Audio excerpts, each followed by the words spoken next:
Osteoxondroz nədir? Osteoxondroz boyun damarları və boyun əzələsinin əhatə edən hissədə bərkimələrdir. Osteoxondroz diaqnozunu özünüz də qoya bilərsiniz. Məsələn, götürün bir əlinizi bu formada, iki barmağınızı. Bax bu iki forma, bax boynunuzu belə-belə eləyin. Bax belə-belə. Bax belə-belə. Bax belə-belə. Görürsünüz ki, elə insanlar var ki, boynu əyşə eləmir. Yəni bax damarlar dəriq belə vəziyyətə düşüb. Bax əlimi görsənən kimi bax belə. Yəni çox sərt olur. Elə bil taxta kimi olur. O taxta kimi olan insanların əksəriyyəti osteoxondroz var. Bax həmin o boynun taxta kimi olması boyunda yerləşən sinirləri və damarları sıxır və nəticədə əllərdə keymələr olur, boyun nahiyəsində şiddətli ağrılar olur və bununla paralel beynimizə gedən damarları da sıxdığı üçün beynimizin qidalanması pozulur. Bizə belə xəstələr gələndə birinci növbədə əlimlə baxıram və ondan sonra göndərirəm Dopplerə, boyun damarlarını Doppler elətdiririk.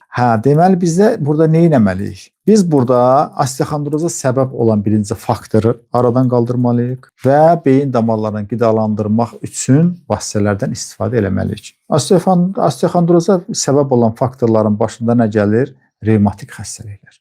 Revmatik xəstəlik varsa buna tədbir görürük və bundan sonra revmatik xəstəliyə tədbir görə-görə boyun hərəkətləri təyin edirik. Məsələn, əl qoyulur alına, əllə boynu sıxılır ya arxaya bax bu formada və başdan isə əl sıxılır qabağa. Bunu yavaş-yavaş, sürətli yox, yavaş-yavaş, gündə bir 50 dənə, 100 dənə bunu eləyirsiniz. Keçən dəfə də mən bunu demişdim və boynumuza zəli qoyuruq. Zəlini qan analiz edirik. Qan analizə görə normaldırsa həftədə 8 dənə, bir 10 həftə, 9 həftə boynumuza zəli qoyuruq. Bu 8-9 həftədən, 10 həftədən sonra artıq əlimizlə yoxlayırıq, görürük ki, boyun yumuşalır. Bax, bu xəstələr yavaş-yavaş nə edir? Beyin qidalaması yaxşılaşır və bütün osteoxondrozdan əmələ gəlmiş problemlərin hamısı aradan qalır. Gözəl boyun da işləyir, hərəkət eləyir, beyin də qidalanır. Hətta ondan sonra 3 ay keçəndən sonra həmin müalicəmizi eləsin, 3 ay keçəndən sonra getsin beynin MRT elətdirsin, əvvəl elətdirdiyi MRT ilə müqayisə eləsin,